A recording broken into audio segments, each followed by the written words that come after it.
Commence primary ignition.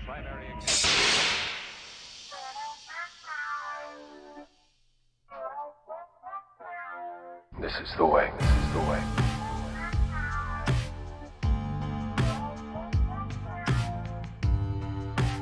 I can bring you in warm, or I can bring you in cold.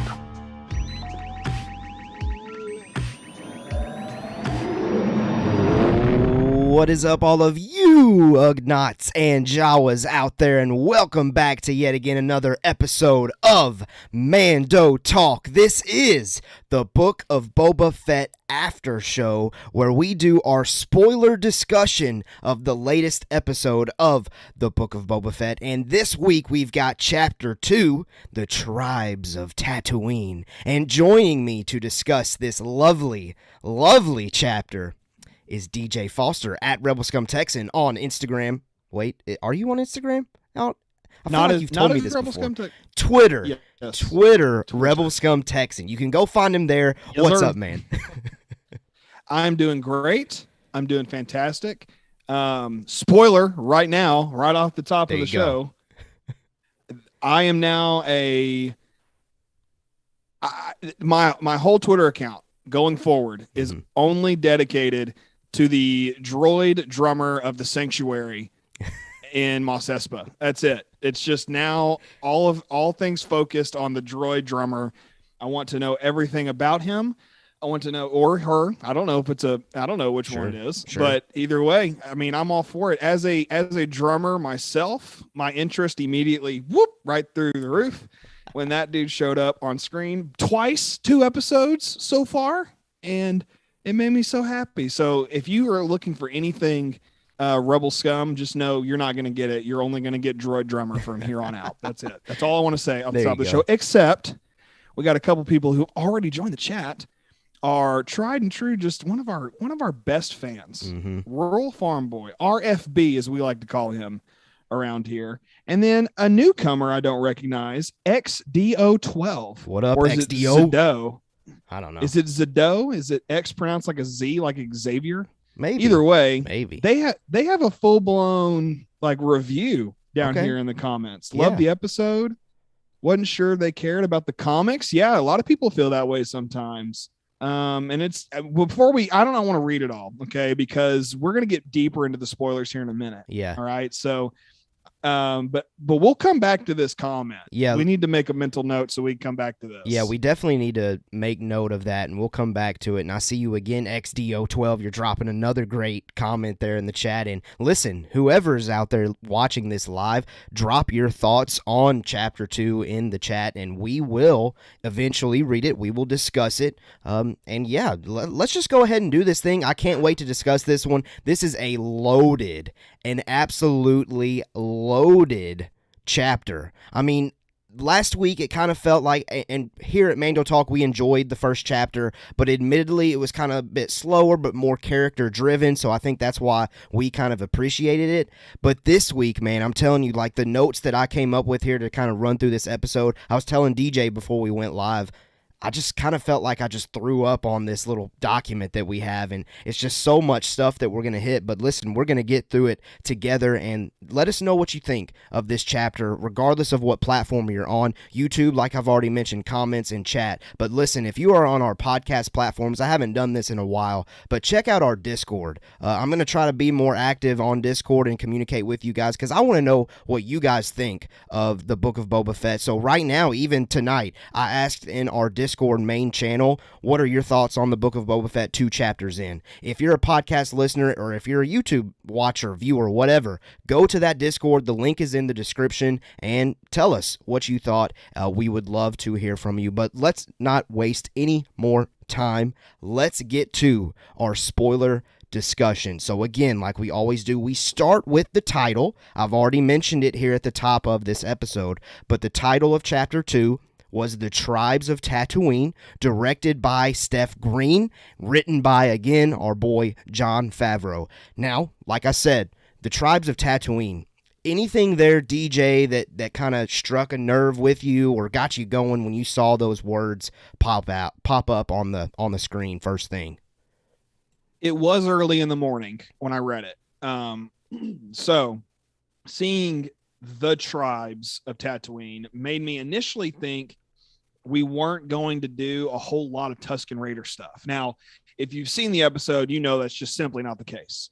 But for me, I really thought we were going to dig in more to some crime lord stuff, not so much like, because if you really think about it, this episode was really dedicated to a flashback, more than present day. A lot of it. So yeah. for me, so I wasn't really thinking we'd do a lot with the Tuskens, but we did. But I'm anxious to know more, I think, about this particular tribe that Boba has affiliated himself with, more so than I have been up to this point. So, especially after seeing this episode. So, but as the title popped up, I had really no thought other than, okay, maybe this is not Tusken stuff. Maybe it is more crime lord things. Okay. My thought was. What about you? When I saw it, I thought immediately, okay, we're probably going to dig deeper into the Tusken Raider stuff. But I thought that there was going to be some other type of tribe maybe introduced, like another clan of Tusken Raiders. That's not quite what happened.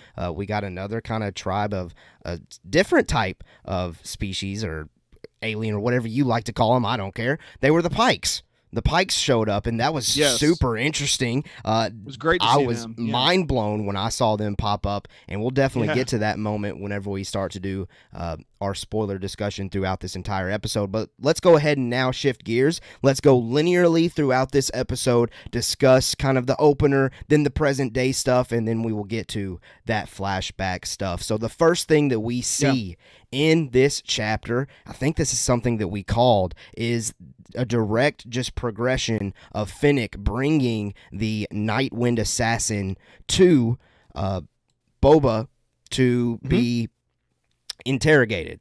Boba and Finnick eventually, though, they kind of have this moment. It's pretty interesting. They send him to this Rancor pit because he's not sharing any information. And I tell you what, when this moment happened, I was on the edge of my seat because I thought, I was like, okay, DJ might have called something. We're about to get some Rancor or maybe a new creature here. But then when it opens, it's just nothing. And while it opens, though, this Night Wind Assassin's freaking out. And he's like, listen, okay, the mayor sent me. I don't want to die. Get me out of here. Great moment, though. I loved the comedic moment of that. I died laughing when that happened. DJ, what did you think of the opener?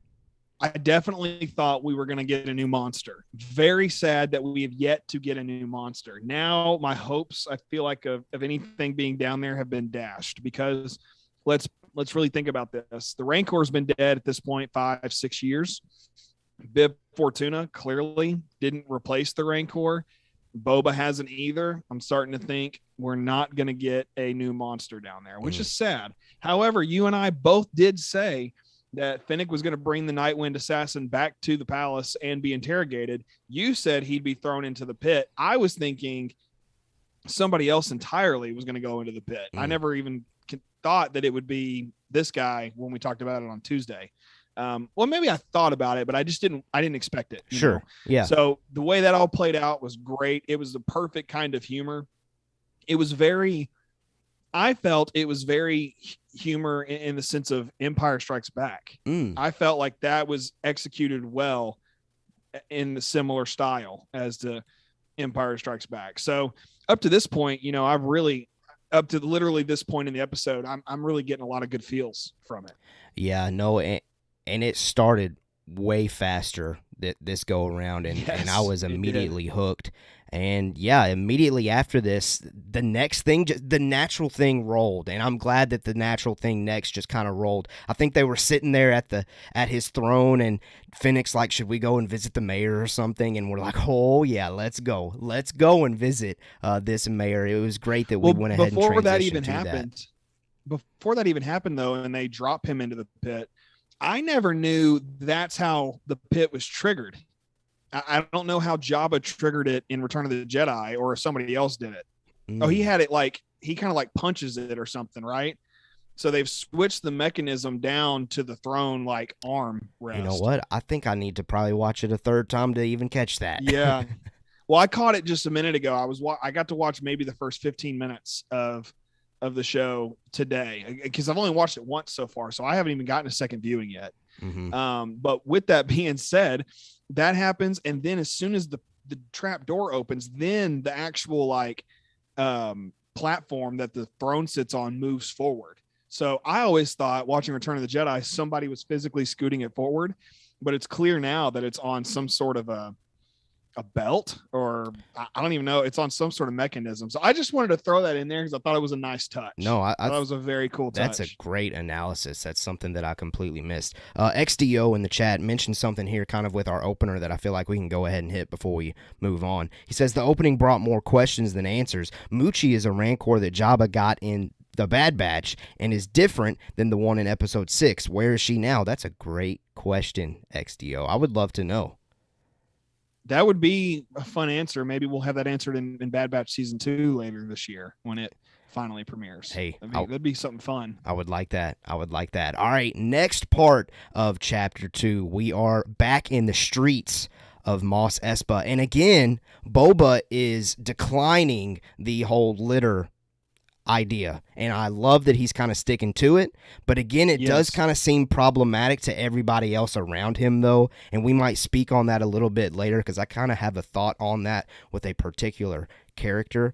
Maybe we'll see if I remember that thought. But Boba and Finnick end up going and taking the Nightwind assassin to the mayor, and I love the way he forces himself in there. He gets the Major Domo out of the way, and again, the Major Domo is crushing it at that role, man. I don't know why I'm loving his character so much. He's so cool. I'm loving it.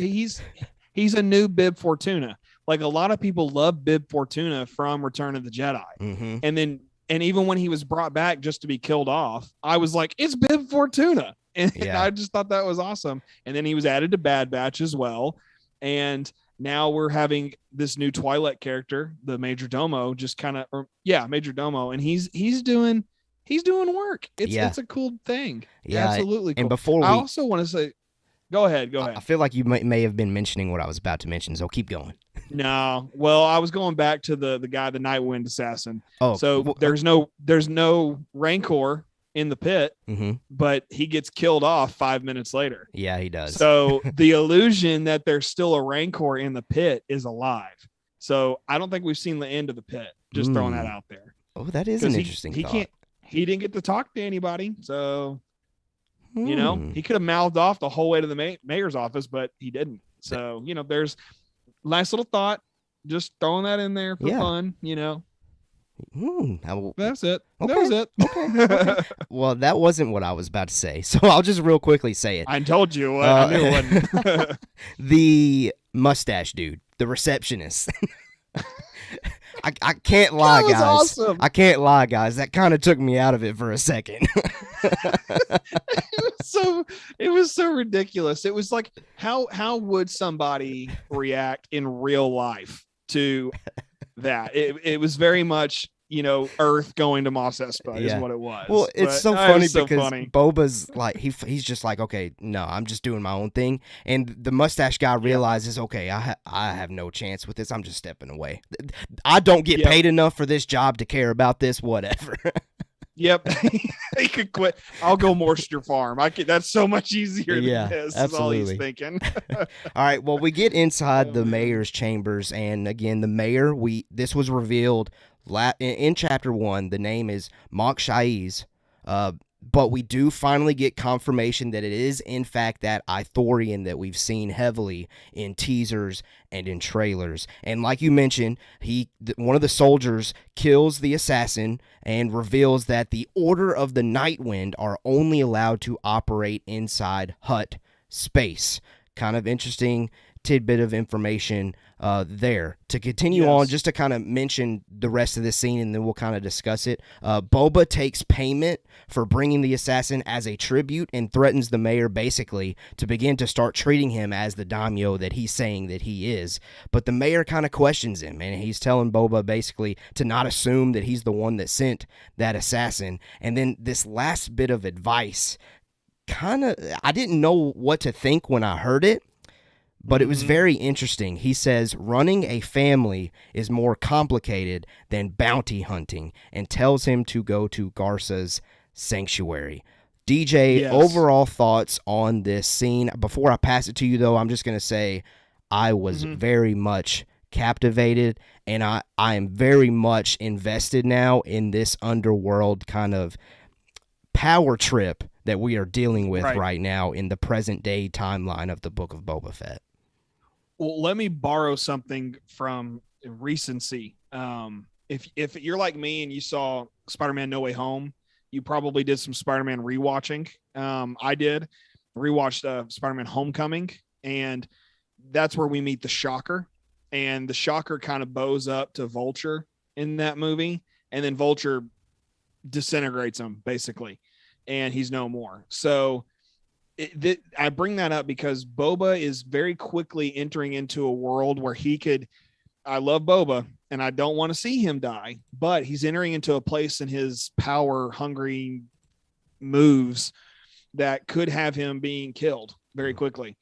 And it's because he's used to walking in, take names, kick butt, and move on. But that's not how a crime lord works. If you watch even Clone Wars and see how Jabba pulls the strings in the episodes that he's in Clone Wars, you very quickly see that it takes a lot of effort. And that's just in the Star Wars universe. I mean, you can look at other mob movies and other mafia movies where you could see a bodyguard try to work his way up and take out the boss or another boss from the inside out. It never works. He always ends up sleeping with the fishes, if you will.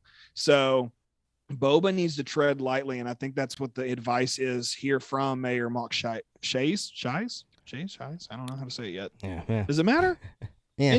I've learned it doesn't matter with Star Wars names. Doesn't. It never does. Guys, I mean, Han, it is what it is. Leia, just Leah. say it, have fun with it, and move on. Yeah.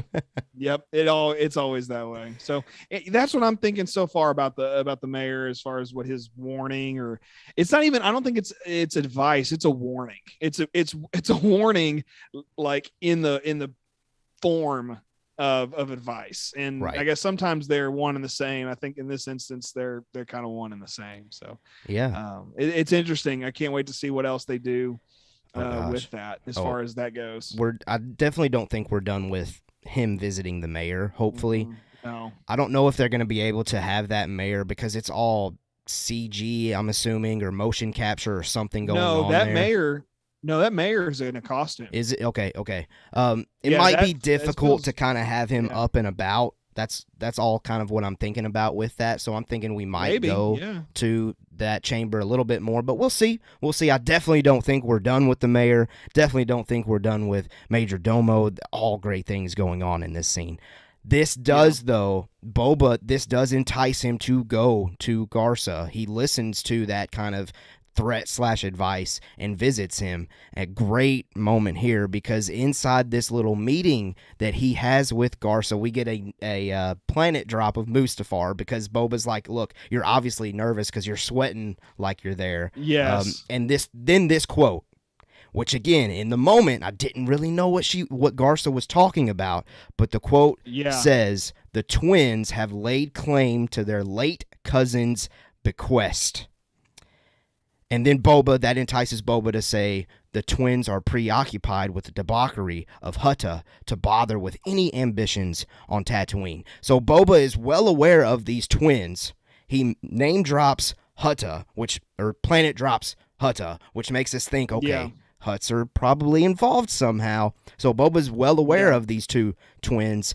We, as Star Wars fans, though, have not been aware of these two twins. At least I haven't been. If there's a Star Wars fan out there that knows about it, please come and talk to us. But before we kind of get to the Hutt moment, what did you think of the Garsa moment? Because this is kind of what I wanted to come back to that I mentioned earlier. So I'll pass it to you, and you share your thoughts on this scene. Sure.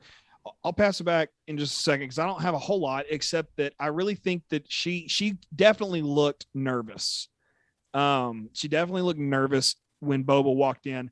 Initially, I thought she was nervous just to see Boba, but then she says, "You haven't heard," as in to say, like, you're missing something. And I'm like, well, as a viewer, I think that's what we're all supposed to do. I'm like, what are we missing here? And then the name drop of the twins. My first thought is, it's not Luke and Leia. Yeah. the most famous. I mean, I was like, there's no way it's Luke and Leia. It just doesn't. The context didn't make sense. I was like, okay, there's two sons on Tatooine. No, that doesn't make sense. So I was like, it's got to be two new people. And then you hear the drums, and then that's when they walk outside, and you see the first little corner of the litter. And then there's the two Hutts. Yeah. Now you said you had something on Garsa Fwip. I don't want to get to the Hutts just yet. So go to that. I want to hear what you have to say on that. Well, and Miss Sunflower, you mentioned it. And by the way, I'm glad that you're here again. We appreciate you continuing to show up. Miss Sunflower kind of mentioned it here. I was of the belief that Garsa Fwip was going to be on the side of Boba Fett. I'm no longer of that opinion anymore.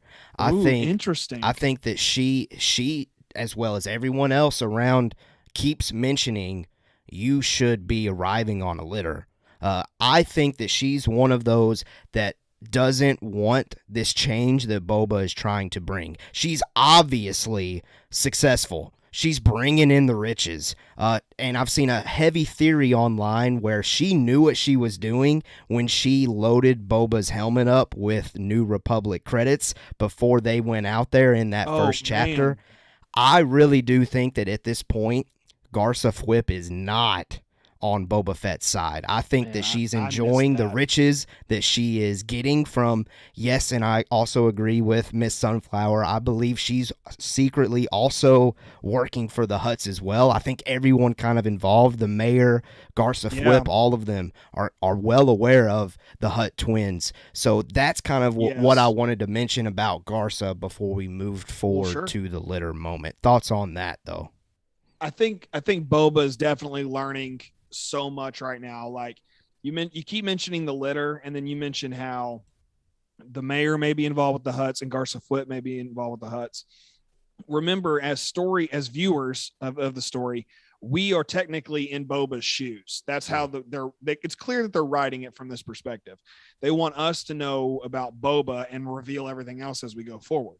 So when you're in Boba's shoes, so to speak, what's happening is they're basically saying he's just trying to learn how this all works together, because he doesn't know. That's what's important. He doesn't know how it all works together yet. He's still trying to learn and figure that out. Because he hasn't figured it out yet, neither have we. So Garsa, I think, is involved with the Hutts for sure. However, I think she's just perfectly comfortable paying whoever she needs to pay, because clearly she's getting money and she's making bank here at the sanctuary, and things are moving on up, and she's moving on up in a lot of different ways. So I'm pretty sure that she is, just trying to play both sides. So I'm not totally sold she's leaving the whole alliance situation with Boba. I think she's loyal, but I think she's loyal to literally anybody who's a threat to her. I think that's the case. That's possible. That's certainly possible too. I could see it playing out that way as well. She's probably just on the fence. She's just going to be friendly with whoever's showing the most power and strength at the moment. That's certainly a possibility. I kind of like that as well. Okay, so let's get to this moment where we start to hear the drumming, and immediately we kind of know that somebody or something big is going to be revealed. And guys, I've been saying this for some reason there for a second. I thought somehow it was going to connect to Crimson Dawn. That was probably just wishful thinking on my part, but we'll see. We'll see. So the drumming begins, and from the corner we see the litter, and we see two Hutts are being brought through the streets. Now, this moment, it threw me off, because I wasn't even considering Hutts showing up, but I absolutely loved it because it fits the story that's being told. It makes sense now that I don't know what has gone on these past 5 years, but it makes sense that if there are, in fact, Hutts still out there, they would want to lay claim to what Jabba had set up and established on Tatooine, and specifically on Mos Espa. So I want some more family connections and history here, because we know that these two are cousins of Jabba. It was great, though. It was great. And I feel like we just have to go ahead and mention this. The Black Wookiee that we now know is Black Karsantan, which is from a comic book series, was great. Me and DJ were kind of talking about this before we went live. That was fan service done correctly, because those that are Yes. big time comic book readers got a massive thrill from this, but those that have no clue who this character was also got a massive thrill from this because that Wookiee Yes. looks intense. Okay, what do you think of all this street stuff going down? Well, first of all, I didn't even know there were any Hutts still alive. Okay, I figured because of Clone Wars, they're all dead except for Jabba by Clone Wars standards. But by the time you get to this point in the story, Jabba's dead. So I'm out here thinking there's no more Hutts, and I just kind of have lived by that assumption for, I guess, most of my life. Yeah. So it's just so strange to think that there are 2 new Hutts. What I do love about this is that it gives me hope for a Jabba in a flashback. Ooh, I like that. I like And that. I've been wanting a Jabba in a flashback. If it wasn't Jabba done for a solo project, I would love Jabba here in the background, as a flashback from the what I saw on Twitter being referred to as the flashback to tank. Yeah, I've seen that too. I love that. I thought that was fantastic. So, which is also a nice connection to Clone Wars season 6 with Yoda. I'll just leave it at that. But because Yoda's visions and whatnot in those final episodes of season 6 are just dope. But I want to go back and read XDO12's comment from the top of the chat. Yeah. He said he wasn't sure that I'm assuming he means Lucasfilm Star Wars producers for live action, cared about the comics since they've retconned the canon comics in Bad Batch, but Black K, he calls the Wookiee, appearing reassured me and gives him hope for Dr. Aphra. Ooh. And Dr. Aphra is a hot topic right now in a lot of places. The hardcore fans want to know more about the girl on the speeder bike. I have a feeling we will meet her in the next episode personally. So that's I'll leave it at that because we do predictions on Tuesdays. So come back on Tuesday for our chapter 3 productions. I'll be here unless my wife goes into labor, which is any day now, by the way. So and by the way, that Yeah. means that if DJ's not here, I'm gonna need some help from live chat folks. So make sure that you're very showing true. Very true. Yes, y'all be here for Caleb when I can. And if I'm in the hospital, I'll just be in the chat too. So we'll go. Unless that's if the baby's born. But anyway, I know they retconned some of the canon comics, but they didn't change too much. They just, from what I understand, Kanan's origins from Order 66, they merged 2 clone characters to become 1 clone character for Bad Batch, from my understanding, and that's based on several months ago's knowledge. So who knows if that's even accurate? Yeah. So I wouldn't necessarily call it a retcon. I would just call it an adjustment. I'm okay with adjustments, but with Black, I got to learn this guy's name. Carsantan. Yeah. Carsantan. That's it sounds Black Carsantan over there. No, but man. in all that name fits us Southern American folk perfectly. Those and I know we have a couple of UK. I know we've got a couple of UK viewers, and so like if you're just not familiar with a Southern accent and you hear us say Black Carsantan, I'm sure you're rolling.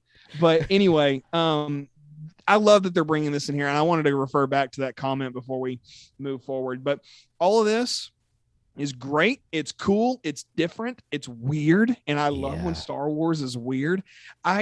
There's another podcast I listen to that I just love the way they talk about the weird stuff in Star Wars. And I tweeted at them this past week, and I thought, man, you guys are probably losing your minds in this episode is what I was thinking this whole time. So, but anyway, at any rate, I think, and I've said this to several friends of mine, and I said this to Caleb, I think we've all kind of collectively crapped our pants after watching this episode. Like I did. I was like, I can't even believe what I'm seeing. And this Wookiee was just like the icing on the cake, for me. Yeah. In so many ways. So just too cool. Yeah. So let me just read a little bit of information about this Wookiee that Boba recognizes as a gladiator. I wanted to speak on that because I know we have listeners that don't like research, like, oh, who is this character or things like that. So I just wanted to give some background information on this Wookiee real quickly. The Hutt Twins Wookiee bounty hunter is Black Carsantan, a key character in Marvel's Dr. Aphra series and other comics. He worked for Jabba the Hutt in the era of the Empire as well as Darth Vader. During this part of his career, he also fought Han Solo and Chewbacca. Black Krrsantan was a brutal fighter, whether in hand-to-hand combat or with his species' signature weapon, the bowcaster. Certainly interesting, and something else that I want to point out too before we move on was that Boba and Black Krrsantan do in fact have a history, a past together. And again, this was something that me and DJ were kind of talking about off air. The way that Black Krrsantan kind of gives him an eyebrow lift there before he walks away, it's kind of like, "What's up, man? Yeah, you know who I am. I'll see you around. What's up? Yeah, I'll see you around, dude." I loved it. I loved that little moment. Again, it just made me grin from ear to ear whenever I saw that. It just felt so Star Wars. Like it's goofy, but it's so Star Wars, and that's why I felt so happy in that moment. Well, when I first saw him and he gave Boba the look, my thought was, okay, you don't look like your average Wookiee. And I'll be honest with you, the eyebrows kind of throw me off, just to be real honest. That was the thing for me, that, and it looked a little, and obviously it's a comic character brought into live action. So seeing this, they have to do certain things with comics to make him look more realistic in the comics. So the eyebrows kind of had me thrown. But after watching it a couple times and seeing it more, I mean, I've seen it on the internet like 100 times at this point. Which I'm now convinced spoilers are unavoidable on Twitter, absolutely. By the way. They are. But so if you're trying to avoid spoilers, just don't get on Twitter is all I got to say. Good luck about that one. Big time.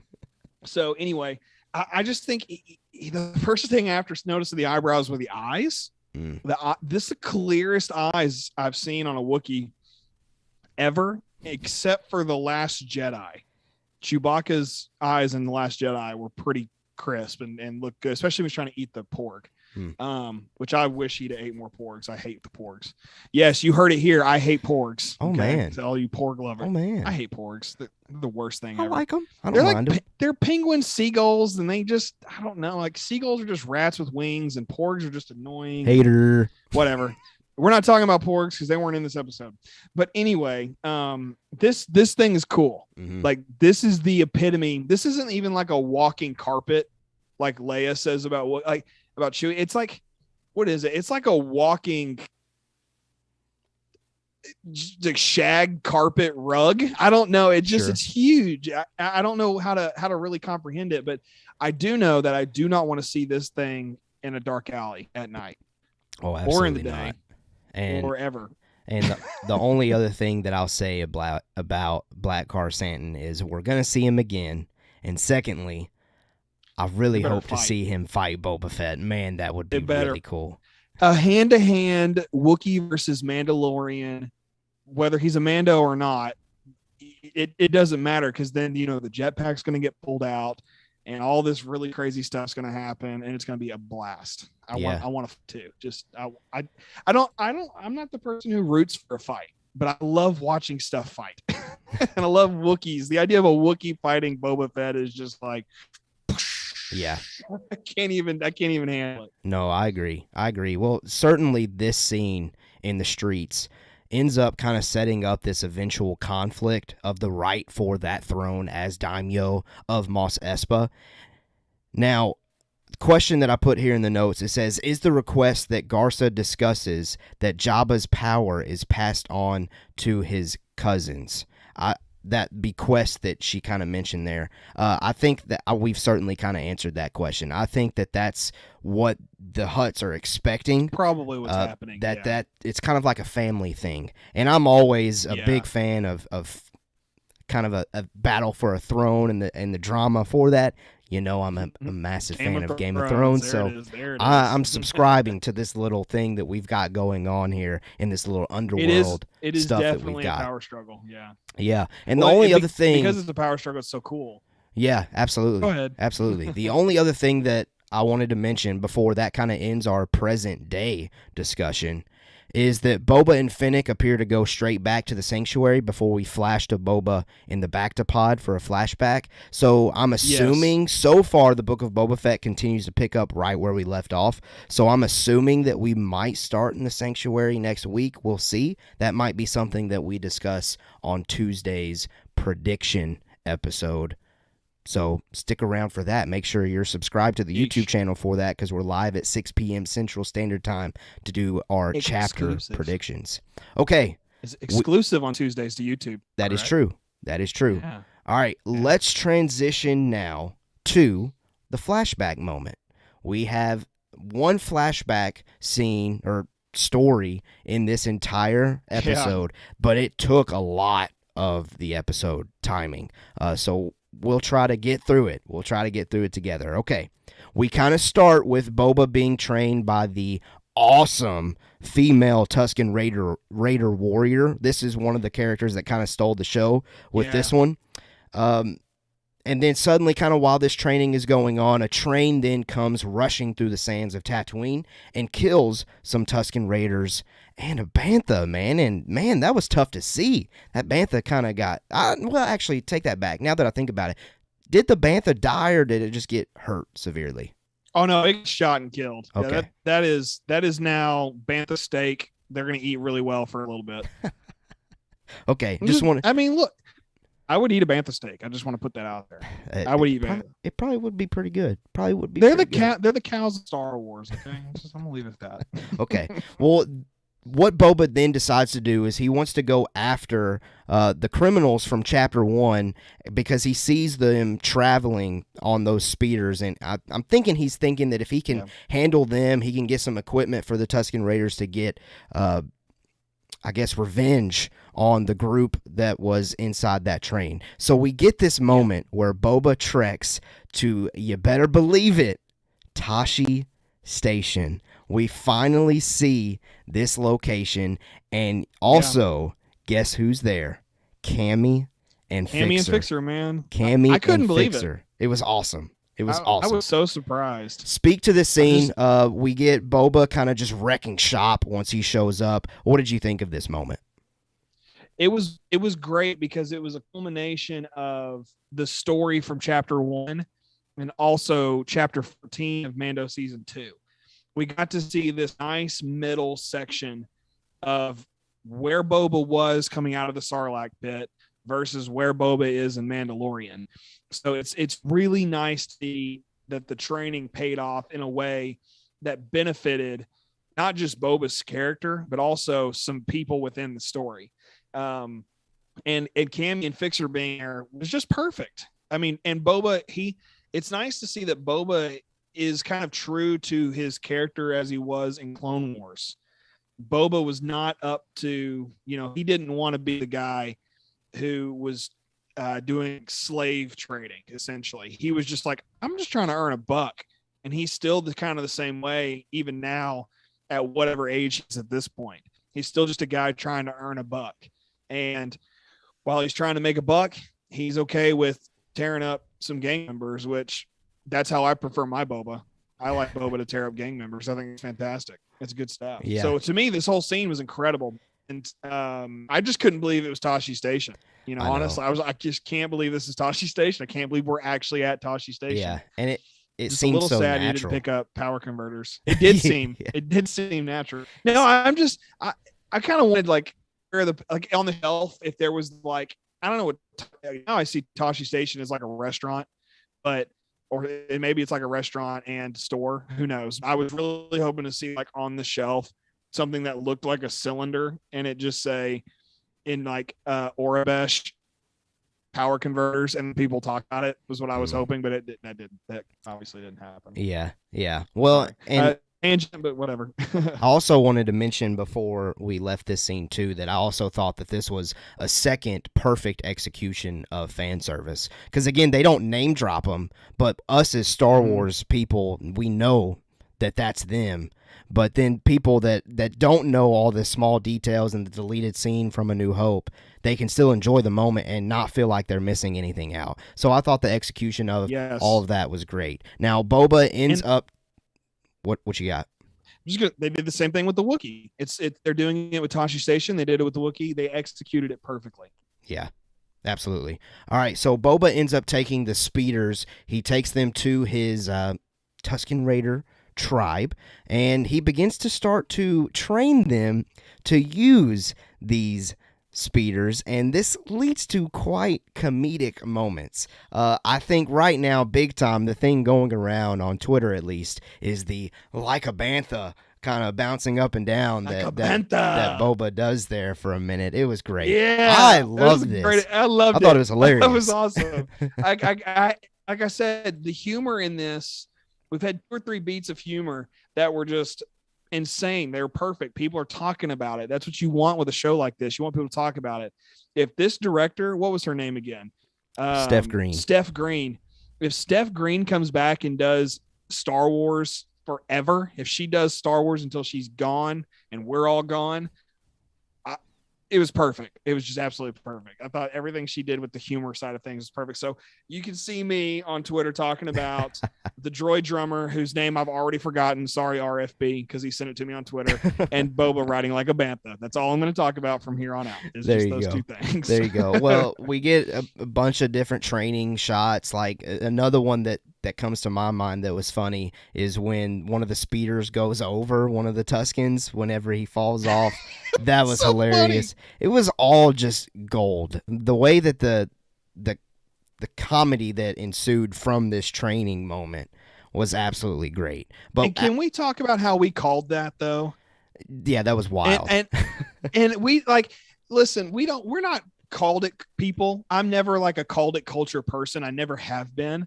But like you said, whatever you said on Tuesday about Tuskens and going to the Tashi Station and everything is a prediction.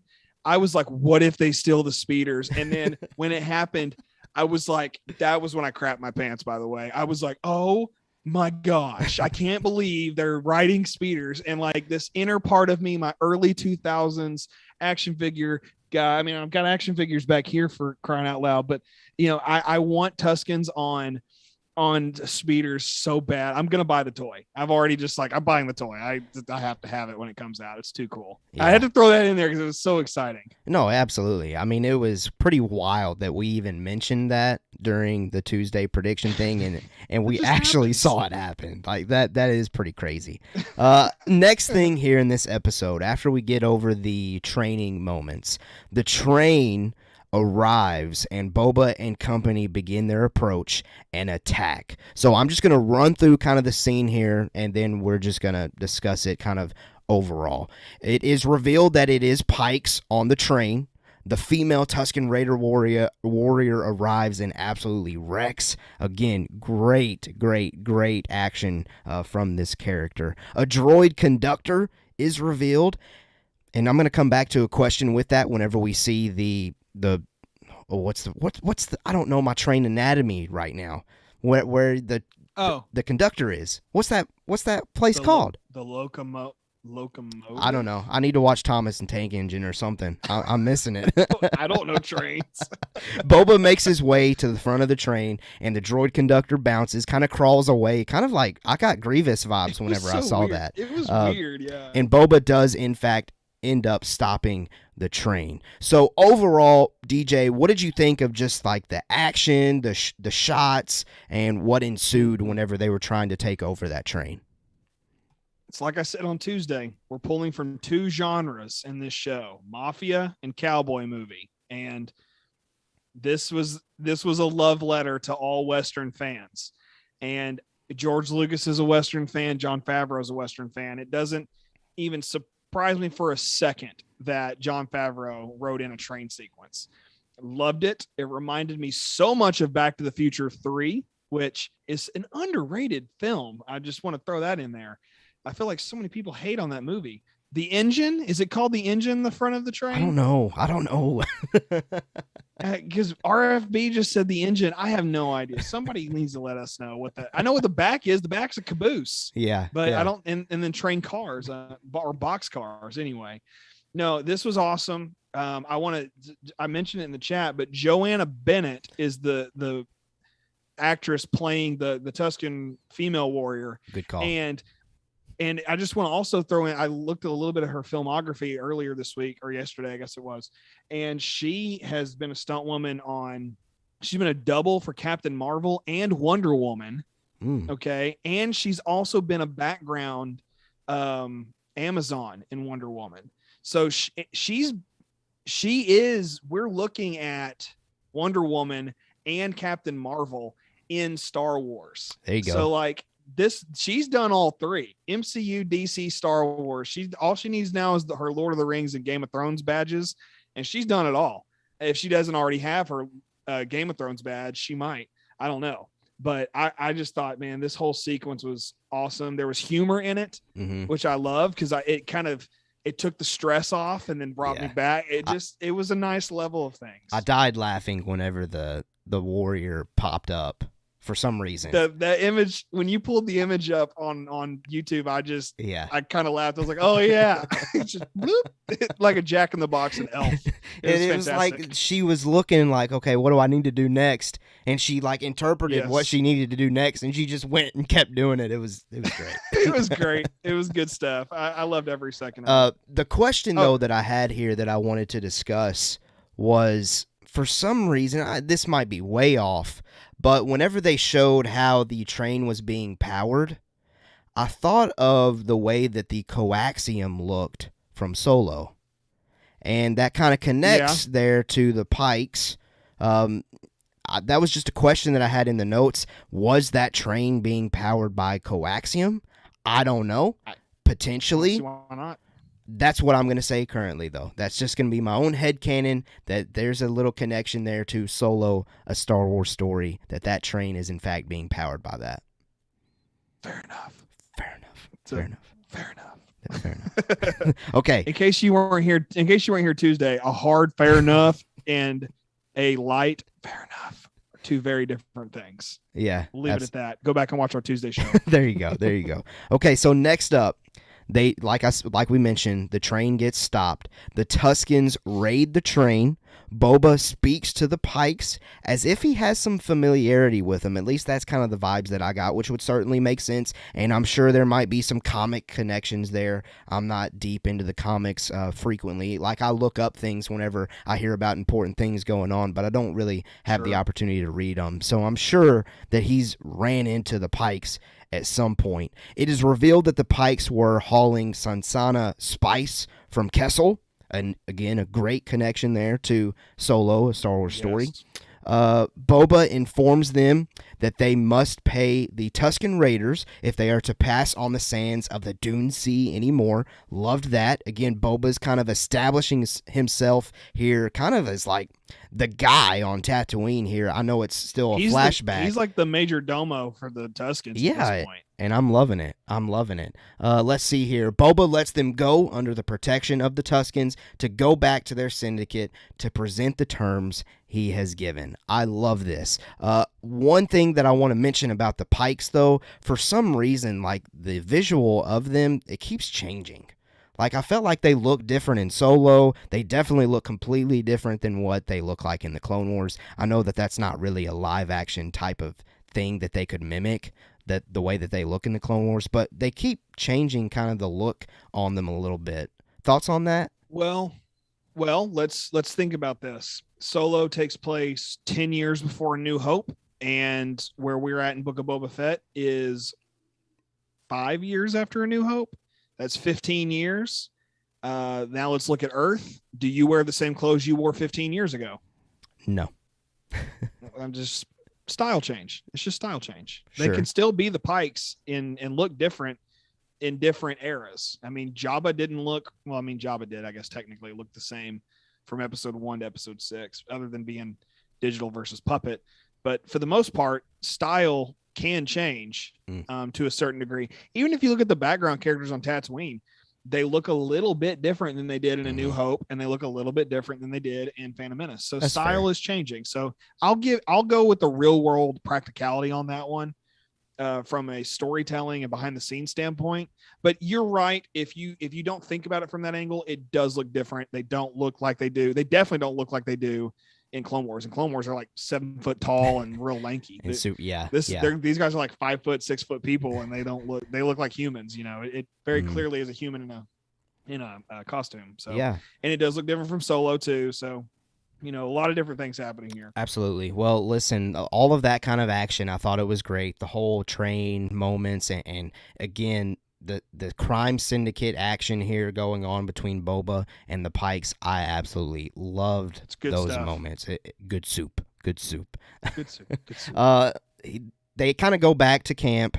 It's revealed kind of in this conversation that they're having that there are many different Tusken Raider tribes that are kind of different, all in their own way. Some tribes kill, as we've seen in Attack of the Clones potentially. Some tribes just, I don't know, they just do their own thing. I think it's safe to say now, as Star Wars fans, we just need to come to terms that Tusken Raiders, they're all kind of different in their own way. Sometimes we might come across Tusken Raiders that want to absolutely destroy you. Sometimes we'll come across Tusken Raiders that want to bring you a part of their crew. Who knows? We'll see. But I'm loving this kind of Tusken Raider culture deep dive little thing that we're getting here in the Book of Boba Fett. But also in this moment, they give Boba this gift of a lizard. And I didn't really know where this was heading for a second, but it heads to something pretty cool. The lizard kind of goes inside of Boba through the nostrils, and then this vision kind of occurs, or it causes Boba to hallucinate,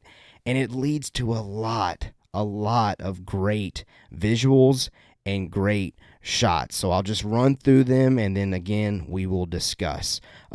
We see him kind of back in his original trilogy styled armor. We see a tree in the ocean of Kamino, red eyes watching him at the tree. The tree then kind of mimics the Sarlacc, young Boba watching his father fly the Slave One on Kamino, and then Boba breaks a tree limb and the waters of Kamino crash. All of that stuff kind of happened during this hallucination, vision kind of thing that was going on. And I really think if we were to dive super deep, I think there's a lot of stuff going on here. I think this might be just a representation, and this is just my own personal headcanon. This is not truth. This is just my interpretation right now. I think this is somehow representing Boba breaking free from his past, potentially, like breaking free away from this whole clone connection, or this whole like, oh, I got to worry about my Mandalorian connections. I got to worry about my connections to Jango. I got to worry about being a bounty hunter for Jabba. I think maybe symbolically, at least, he's just breaking those connections and he's establishing himself as his own dude, his own guy, a clean reset. He doesn't have to be this ruthless, just kill everybody in the way kind of character that so many fans have believed this character only is, which I'm glad we're kind of getting away from that and we're getting to dive deep into really who is Boba. I think that's what this is representing. That might be super deep. That might not be exactly what that vision or hallucination is trying to portray, but that's what I kind of took from it. Thoughts on that? I think you are onto something, certainly. I really do think that you're onto something good, and I think you're onto something huge that's going to be very telling. And you're right. We could dive into this for, I think, another hour, just this little segment. I really think we could, but we're not going to do that, and I don't think anybody really wants us to do that. So maybe you do. I don't know. Let us know. But I love so much about this. The lizard, that whole sequence with the hallucinating, very much reminded me of Young Guns when they all consume some peyote and they end up in the spirit world. Yeah. And if you're unfamiliar with that scene, that is some of the greatest stuff ever. And then it's just wild. So it reminded me a lot of Young Guns, which I thought was hilarious. But the biggest thing to me was Kamino, going back to Kamino for a second episode in a row, seeing Daniel Logan, baby Daniel Logan as Boba Fett again was just fantastic, reflected in the window. It just floored me. I thought it was absolutely amazing that they did that. And now watching Slave One fly away tells me we may get a Jango Fett flashback. Okay, what makes you think that? Why would they show baby Boba looking at Slave One flying away? I mean, other than just for him to process his emotions. I mean, that's fine, I guess. I mean, work out your stuff. But in this sense, I'm like, no, this is going to lead to, I think I wasn't thinking we'd see Jango, although it's easy to make Jango come back. He's right there. But you know, after seeing that, it's like, okay, this may be connecting back to some major things, and I think Jango may kind of show up. So and I see everybody in the chat talking about the tree. I didn't know that the tree existed in other form of storytelling until Oh, it this. does? So I'm gonna have to. That's what everybody in the chat's saying. A lot of people are saying, yeah, the tree Tatooine, the one tree is, and RFB says that the tree is where all the gaffy sticks come from, but I just assumed all up to this time the gaffy sticks were just pieces of metal or something. So everybody over here is talking about like it's some kind of a very special tree, and I didn't know that. And somebody else mentions the normal animals in Star Wars. I mean, lizards don't crawl into people's minds and make you have hallucinations. So I'm going to go with that's new. And that rat, it's normal, I guess, but the only other time we've seen normal animals in Star Wars live action is in the Ewok movies on Disney Plus. So if you want to see a goat in Star Wars, go watch those. Yeah. But anyway, the tree is interesting. I need to do some research on this tree. Yeah, certainly. Figure out what's going on there. I do think you're onto something big though with Boba. He's working out some things. He's processing some new things, and he's trying to get over it or something. And we're getting deep. It's okay. We might go a little over time. Do it. I think this might just be if they're not going to outright answer it, I think this is a subtle answer as to why it takes Boba Fett 5 years to want to go and get his armor back. I think he's to the point these visuals are showing Boba is breaking free of his past. He's becoming his own dude, and he's not worried about the armor right now. He's worried about, okay, what's going to make me a better, individual, crime lord, whatever he wants to be. He's free to make his own decision at this point. Everyone that he used to work for, gone, dead, or at least he thinks in this moment. But that's just kind of what I'm thinking. I think that's kind of the answer. Maybe they'll answer it, maybe not. Maybe it's just my own headcanon until proven otherwise. He's not really worried about his past anymore, and that's why it takes him so long to finally catch up to Cobb Vanth with his armor and care about getting it back. I don't know, maybe I'm reaching, because he does kind of seem very passionate about getting his father's armor back in Mando Season 2. I don't know. Maybe he's just hitting pause on that to take some inner reflection. Who knows? I have a theory, but I'm going to save it for Tuesday. Okay. Because I think it involves a prediction I have, and I don't want to relinquish that just yet. Okay. Fair enough. I can tell Caleb later, but I can't tell y'all. Haha. There you go. Okay. Next up in the episode, Boba returns to camp, seemingly at this point officially part of the tribe if he wasn't already, with that branch from the tree, and the lizard exits through his nose. Boba is given his black robes that we've seen him wear and put on in The Mandalorian Season 2. It was a very kind of ritual kind of moment here. It seemed like it was very important that he was getting these robes. Great scene that we got there. And then next we get him creating his own gaffy stick using that same tree branch. So a lot of just ritualistic kind of deep, just great stuff. Really. I don't know. Yeah. I know that's not good analysis, folks, but it was just great. For some reason, my emotional heartstrings were also kind of pulled here. Like he's being welcomed in by this tribe and he's fully accepting it. And he's becoming just a better fighter and honestly, a better dude by doing it. So it was cool to see. What did you think of the robe thing? Because I believe based off of an image you sent me, you might be onto something with the way that he's putting those robes on. And what did you think of the gaffy stick moment? Well, the gaffy stick stuff was awesome. It was the Tusken Raider equivalent of watching a Jedi create their lightsaber. Great call. And I just now came up with that. I'm very proud of myself. But it was super neat. Everybody in the chat, give a clap for DJ for coming up with that. Yeah, thank you, appreciate it.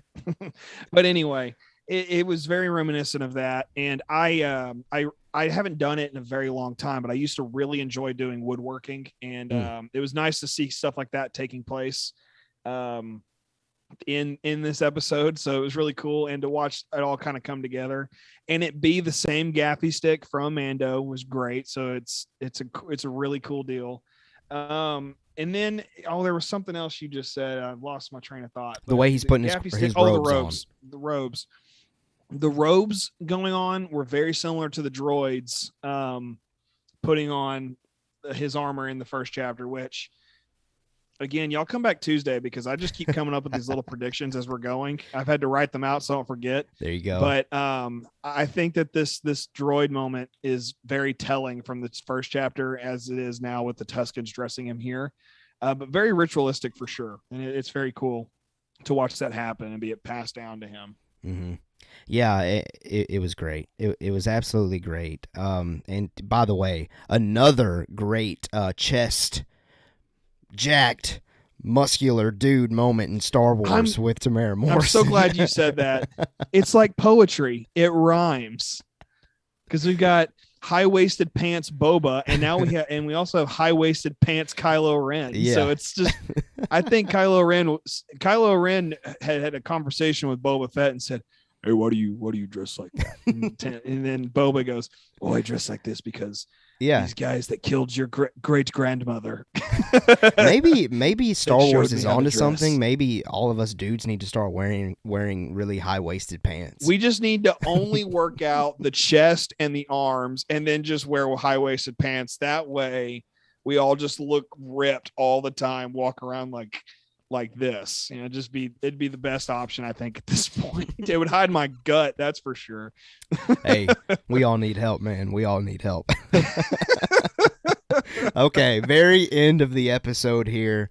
Boba presents his weapon to the tribe leader, and a ritual around the fire begins, and that ends dope. the episode. But yeah, it was dope. It was dope. That was so cool. I mean, it was kind of like a one of us, but it was so beautiful. It was almost like I was watching a piece of culture I'd never seen before.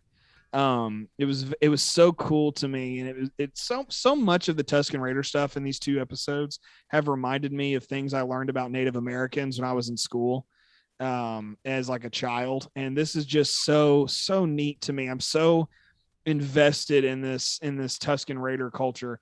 I even saw one person on Twitter say something like, "I'm starting to realize that the Tusken Raiders were never the actual bad guys of Star Wars, but it was actually the Jawas." And I'm like, yeah, I'm kind of agreeing that Jawas are turds. They just left Boba for dead, and the Tuskens are like, "We will show you how to make a stick." Yeah. Hey, it just stuff like that is just really fun. Absolutely. Really fun. Absolutely. Well, listen, folks, that's the chapter. That is chapter 2 of the Book of Boba Fett. What's the title again? The Tribes of Tatooine. Tribes of Tatooine. Yes. I loved it. Certainly, in my opinion, I was a big fan of chapter 1, but I thought chapter 2 was an upgrade. Like, I thoroughly. And the runtime. We didn't even touch on that. No, goodness. We talked about that. You were like sitting at 46, I think, and I said 42. We ended up at a 50-minute or 53-minute runtime. 53 minutes. I couldn't believe that. That's the longest. That's the longest live action Disney Plus Star Wars content to date. I just thought that was incredible. Yeah. Absolutely incredible. It's setting the stakes high, folks. It's setting the stakes high. We'll see what comes next, man. Not to mention, all of your predictions came true. Yeah, they did. All of them. Yeah, every single one. I didn't want to toot my own horn. You know that. Well, I'm sitting here tracking it as we're going through, and right now I'm sitting at, I think, 2 things I said came through. I'm kind of going back over it. I got one of them just completely wrong. I said the Tusken Raiders will not accept Boba until chapter 3. He's big time accepted. Definitely. Like that is, he could not be more a part of the crew, a part of the ship. To borrow a part of the crew, part of the ship, part of the crew. Borrow what is that? Pirates of the Caribbean. I need to watch Pirates. This is like the third time. Yeah, I know. I need to guys. You can't Pirates make this up. Oh man, that's funny. Well, anyway, I'm starting to kind of think that some of these things are not going to happen that I kind of guesstimated on, especially on Tuesday. So, and I'm starting to think that Fennec Shand won't betray Boba anymore. So we'll see how that goes. And I mean, so many things I said were just off the wall. I need to really dumb down my expectations and I need to start listening to Rural Farm Boy more and just like have no expectations about certain things. There you go. All right. Well, listen, folks. We appreciate you listening. If you've made it this far, that means that you are a big-time listener, and we big-time appreciate you. And by the way, if you want to hear our Chapter 3 Book of Boba Fett predictions, again, we are going to be live on Tuesday at 6 p.m. Central Standard Time. So make sure that you are subscribed to our YouTube channel. Those predictions are exclusive to our YouTube channel. So if you're a podcast listener and you want to get on the fun, it's basically like a pregame. Like we're getting hyped up, we're getting warmed up for the Book of Boba Fett newest chapter coming the next day. So come and spend that time with us. But like I've mentioned before, we're going to do news reports at the beginning of those. We will put those on our podcast platforms though, so you're not missing out anything if you're on that. Regardless, wherever you're listening, we greatly appreciate you, and I can't wait. I cannot wait to see Chapter 3. I am now hooked, and I have to say this, and this will be my final comment, and I'll pass it to you, DJ, to maybe share thoughts on what I say, and then kind of say your final things. I'm finding myself wanting so much present day stuff. Like I'm loving the flashback stuff. It's great. It's great getting these character moments, but man, I want to dive deep into this underworld power trip crime lord situation that they're brewing. I really hope that Chapter 3 spends more time in the present day, but I'm loving what I'm getting. I'm there. I'm invested now, so I want to keep seeing the present day stuff. I'll kind of leave it at that. DJ, thoughts on that, and just any final things you want to say to our audience? Well, I think we'll see definitely some more present day stuff, as we should, because there's still a lot left to unpack.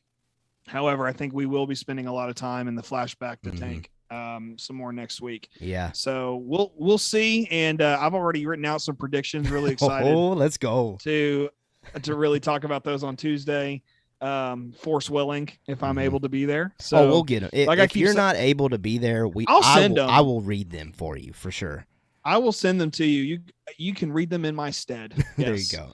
But I guys, love doing the show, love being a part of this, and so thank y'all very much. And we gained 3 subscribers over the last couple of days. Let's go. So up to 131. Let's get it before we jumped in tonight. So thank you guys for continuing to be a part of this. We very much appreciate it. And I guess that's all I have to say today. That's it. I got nothing else. Well, let's get out of here. We hope that you have a great weekend, and we'll see you next week for more Book of Boba Fett coverage. And until next time, as always, we have spoken.